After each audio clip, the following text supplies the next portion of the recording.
Alright, welcome back everybody. Trying a different camera today, so if the audio sounds a little different, or the colors look a little different, or even if the motion of the camera looks a little different, that would be why.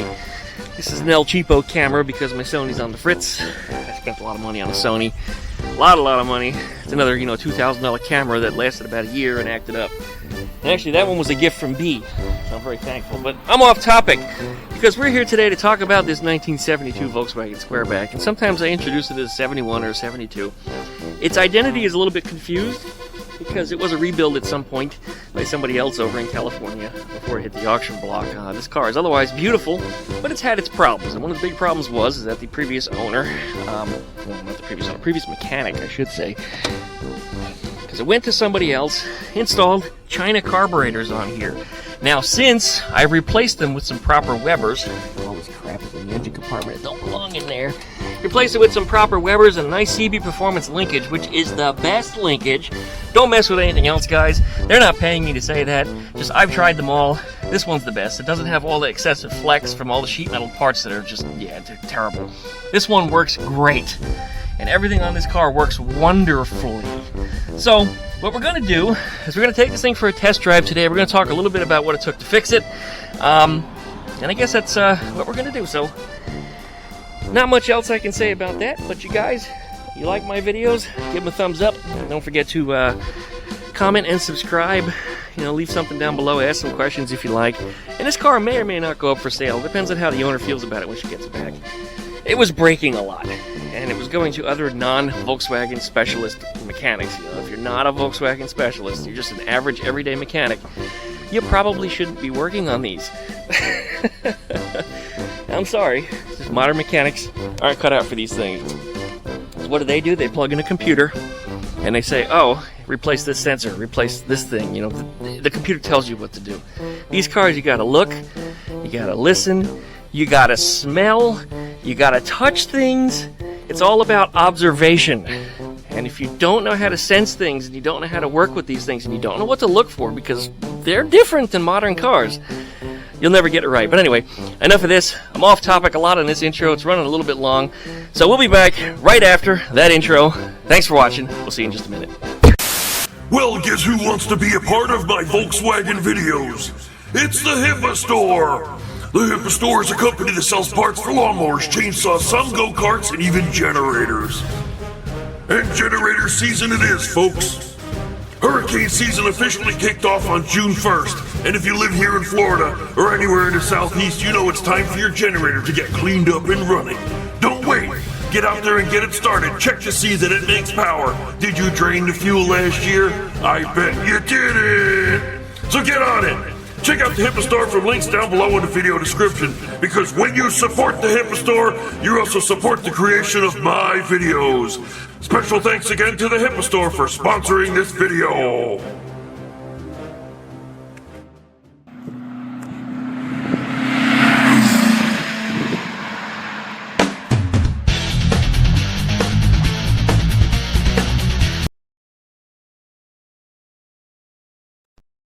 Alright, one of the first things I almost forgot is that I didn't finish putting the tank bolts in. And this was a good thing because the other night when I was sitting inside, I had the window open and the fan was on because it was a nice evening. And I started to smell a little fuel, and I came out here and I saw a couple of drip marks underneath the car. It turned out there was a little leak because I didn't tighten one of the clamps down all the way when I replaced that fuel pump you saw in an earlier video. So anyway, I didn't finish putting the tank together because I figured I would be back underneath there, and I was right. Turned out it was my fault though, but nonetheless, we're fixed now. There we go. And one more here. And I hear the chickens calling me inside.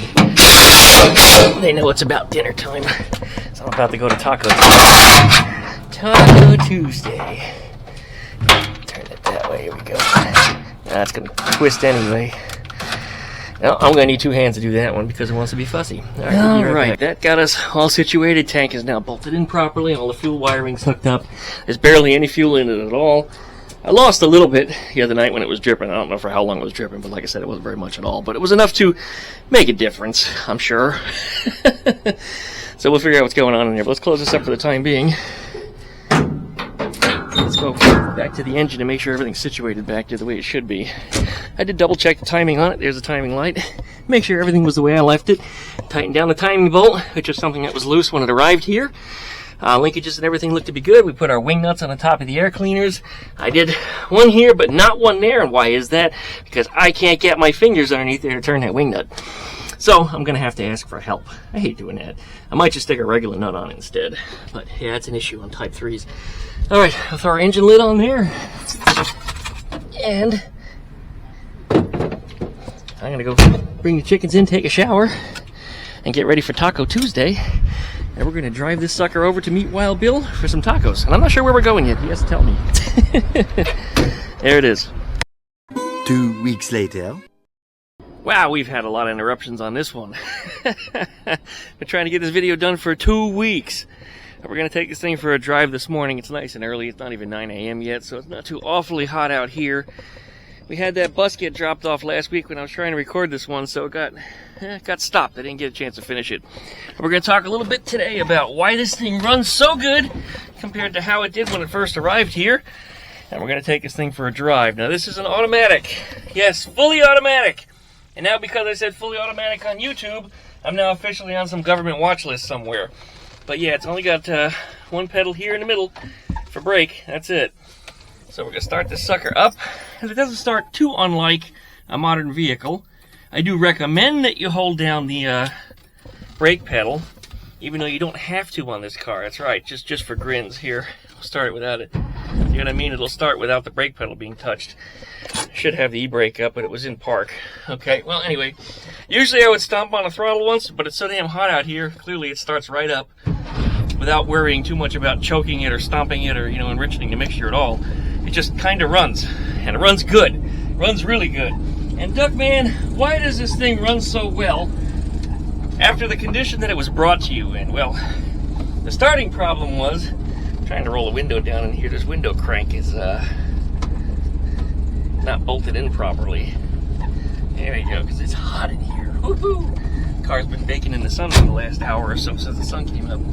Anyway, it had China carbs on it when it arrived. You guys probably remember that. Oh, by the way, when you're going to put it in reverse, you have to lift up on the shifter and pull it back to reverse and then release. And then after that, you can go straight. But anytime you're going to put it in reverse, you have to lift it. Not push down, but lift. That's how that works. Anyway, the China carbs on here, absolute piece of craps, garbage.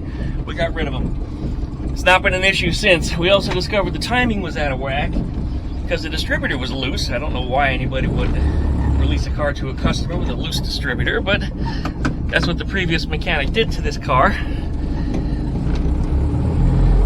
And we got back pretty much a piece of junk, running in terrible, terrible shape. And the customer was told, well, we can't fix it. So they took the customer's money, took the customer's old carburetors when they put the Chinese carbs on and disposed of them. I don't know how they disposed of them, but they disposed of them. They may have kept them for themselves, they may have thrown them in the trash bin, they may have recycled, they may have gave them away, sold them. I don't know what they did. You can use your own best judgment on that, but I don't like the way the owner of this car was treated by the previous mechanic. So I've been trying to do her a solid and try to do things right. I like there's nobody on the road this time of day. And try to make this car run correctly. But anyway, we got a proper set of Weber carburetors. And when I say Weber, I don't mean China clones. I mean made in Europe Weber carburetors with the CV Performance linkage. Put that on here. Got everything synced up, and it still ran like shit.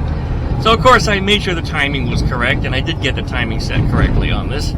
And it took me a little while to realize, but I'm like, why does this thing struggle to start? And you probably know what I mean when you turn that key and you hear, huh, yeah, and then it starts. Well, after realizing the thing is pinging horribly, even though the timing is set right, and the thing is struggling to start, those are symptoms of a high compression engine.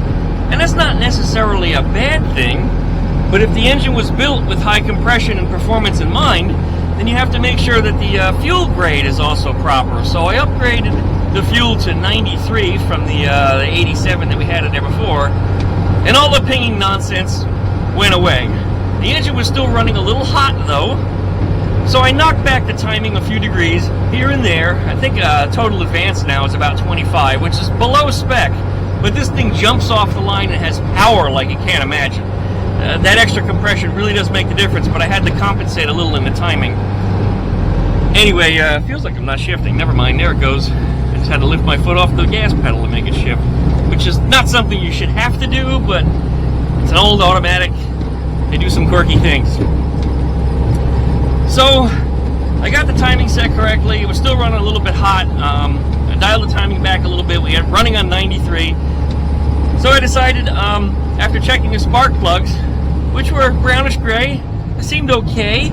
But when I was running at full throttle in particular, the engine didn't seem to be going as good as it should have. So I started upgrading the main jet sizes. And I went up about 4 sizes. And that made a huge difference in the performance of this engine. I mean, it ran good before, but it ran so much better. Well, I also noticed about that time that I had not a ping, but like a misfire, particularly at wide open throttle. It would just stumble a little bit, it would just run kind of just caca, just bad. It wasn't as good as it should be. So I pulled the spark plugs back out again, and they were brownish gray still. I didn't see any trouble with that at all. So, in order to get the spark plugs out, I had to take the carburetors all back out again, just because it's Type 3. It's just hard to get to the front spark plugs for cylinders number 1 and number 3. And to get a little more things out of my way, I also disassembled the distributor. Left it in, but took the cap and rotor off, which just gave me a little more room to work. Anyway, while I had it off, I looked inside the distributor cap, and I noticed the little button in the center of the distributor cap was crushed in. Now, this is something the previous mechanic should have noticed. You know, if they had any competence at working on an old classic air-cooled Volkswagen, or really any car that has a distributor instead of something with a computer like they have nowadays, which you can actually plug a computer into, and you can say, hey, what's wrong with this car? Oh, well, replace the O2 sensor, or replace the cam sensor, you know, replace this or that. The computer will tell you these things, but these cars, you have to observe, you have to listen, you have to touch, you have to feel, you have to smell. I mean, everything is there. All your senses are involved except for taste, I guess. Well, sometimes you can taste something. I know some people that taste oil. Some people will say, hey, there's fuel in the oil, I can taste it. Like, yeah, gross. Well, anyway, there's always those guys. But I noticed the button in the middle of the distributor cap was crushed in.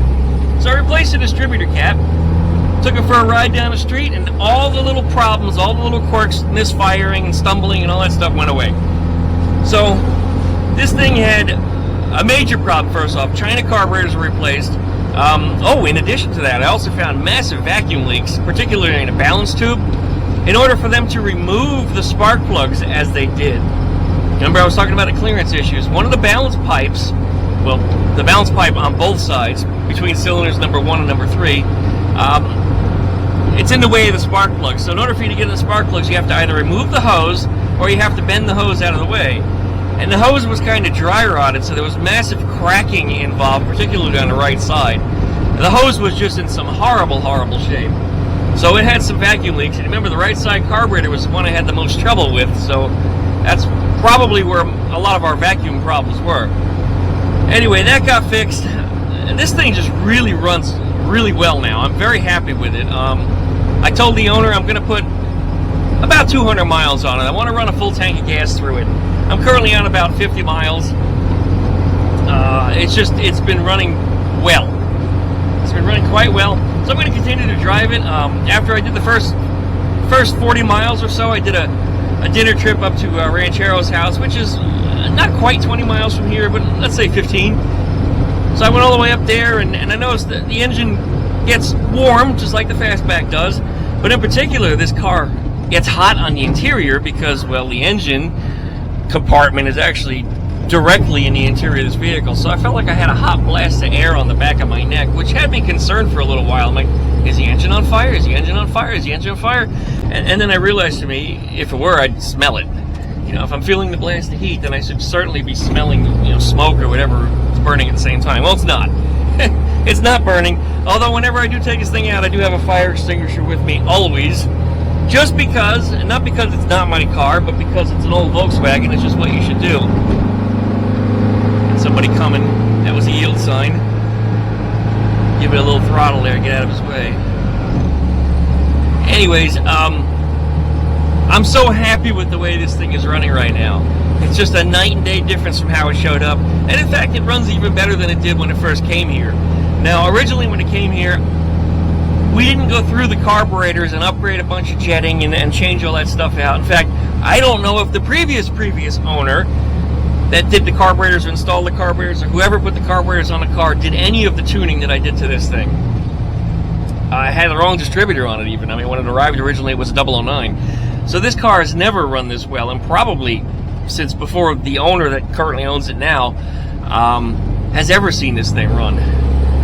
So I think she's going to be overjoyed to get this thing back. I've been keeping in touch with her, send her a text message every time I have an update, you know, something's working right, and she's been very pleased. Now, she's been without it for a while. I think I've had the car now probably close to a month. It's been here quite a while, but it's not because it's been a lot of trouble, and it's not because I'm slow. It's just it had a lot of quirks. And any other mechanic wants to just, you know, slam things together and get a check and then walk away from it. Well, I told her I'm actually going to use this thing for a while. Let's actually get a little time on this. I don't know what's going on over there. Oh, trailer's on fire. Okay. Not to judge, but maybe it was a meth lab, you know what I mean? This is actually the road where there was a shooting down this road one day. There's some apartments over here on the right. I'm coming down the road just like this. All of a sudden people start running around in the parking lot, and they're running around in the street, and all of a sudden there's more people running around. There's got to be like 20, 30 people just running back and forth, getting in cars, and just crazy stuff. So I went down here to the Harbor Freight, and when I turned around and came back, everything was roped off with police tape, and I didn't think too much of it until I saw it on the news. There was a shooting over there, and I think it was some kind of an active shooter situation. Anyway, I passed through right as it was occurring, which was kind of wild. I'm just glad I didn't get caught up in any of that mess. Wouldn't have been good for anybody. Anyway, we're heading out to the Harbor Freight this morning because I need to pick up go-kart engine. Figure two birds with one stone. Get a chance to test this. It's also a wagon, which means I can put the engine right in the back of it. I do like to put this in neutral also when I come to a stop. The idle on it is just a little bit low, and it needs to be set a little high because once you put it in gear, it brings the RPMs down. But before, the RPMs had to be so much higher at idle than what it is now because this car is making so much more power with the appropriate ignition timing, well, the agreeable ignition timing. We've broken the manual. We are not following what the manual says to do because whoever built the engine didn't with the upgraded compression and the fact that we have to run 93 on it to keep this engine running stable. So again, we broke the manual, so some of the things are out of spec, but they perform better than factory because of the way that they're set up. So I'm quite happy with this thing. I'm starting to lose my voice here from rattling on and on and on for the last 13 minutes. But we're almost there at the store. Alright, well, I'm going to give my voice a rest for a minute. We'll be back in just a little while, guys. Thanks for watching as always. We'll see you in a few minutes. There we are. I'm glad I brought the wagon out because that was a very convenient place to put it, right in there. Check it out, by the way, guys. Look. Got us a Volkswagen wagon, right? Another Volkswagen wagon, modern one. I think I'll take the old one any day. Alright, well, let's put this engine in here. Alright, engine is in. How convenient is that? Whomp. Done. Ready to go. Well, it took me 20 minutes just to get in the car because everybody wanted to stop and talk to me about this thing. More people talking to me about this than I do about my own fastback. Quite a popular little car. Everybody wanted to know more about it, and then when they saw me with the camera, oh, you have a YouTube channel. Then I had an audience. Everybody wanted to watch me record. Oh boy. I'm not even like an A-list actor. Hell, I'm not even a B-list actor. Hell, I'm not even C-list. I'm on the D-list somewhere. I can't say F-list. I'm not failing.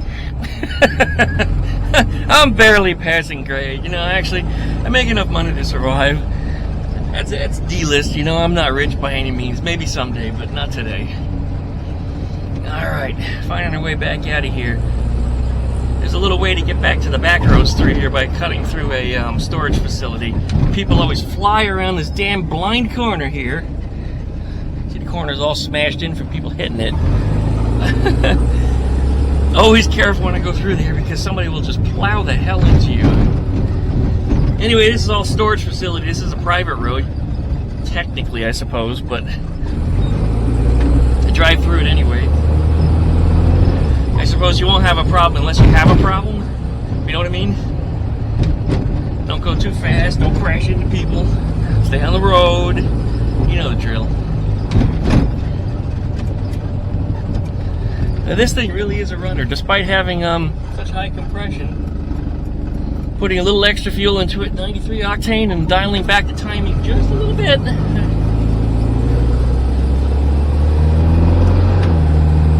Here it goes. And it goes too, I mean.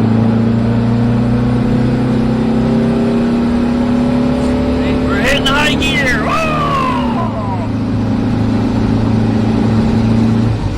I mean, that was 65, way too fast for this back road, but hey, gotta test it, right? It would not have done that when it first came here either. It was, oh boy. Just to try to get it up to any speed, even driving around the neighborhood, was next to impossible. This thing just did not want to go. It was pinging and banging and just, it sounded like it had a rod knock, but it wasn't a rod knock, it was probably detonation. Detonation is a bad thing for an engine. That's how you burn holes through pistons. Alright.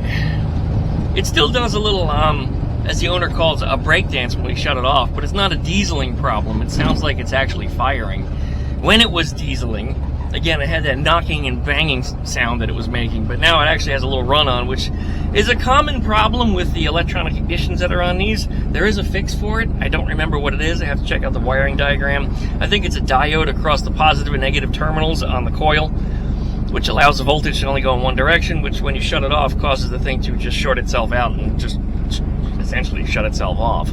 So I'm going to look into that, and I'm going to set that up on here. I probably should do it on Ruby too, because Ruby does it also. When you shut that ignition off, again, it'll sometimes and give you a couple more fires as it sputters out.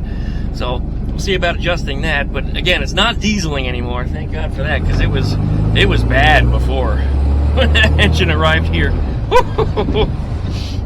It was terrible. All right, well, we're doing well. The battery's going on the camera, so I think we're going to shut it down for the minute. I don't know if we'll record anymore. If we don't, well, licky, likey, comment, and subscribe. Don't forget to plug that dingle bell so you get updates every time that I upload a new video. Check out Duck Shit down there for all my different social media links. I thank you guys so much for watching, and I'm so happy that this thing is in working order again, that I can actually drive it around town without worrying about it blowing up. In fact, I even left the house today without my tools. I just realized I forgot them. But I trust that I'm going to make it back without any problems because, well, I worked on this car, not somebody else. Thanks for watching again, everybody. We'll see you next time.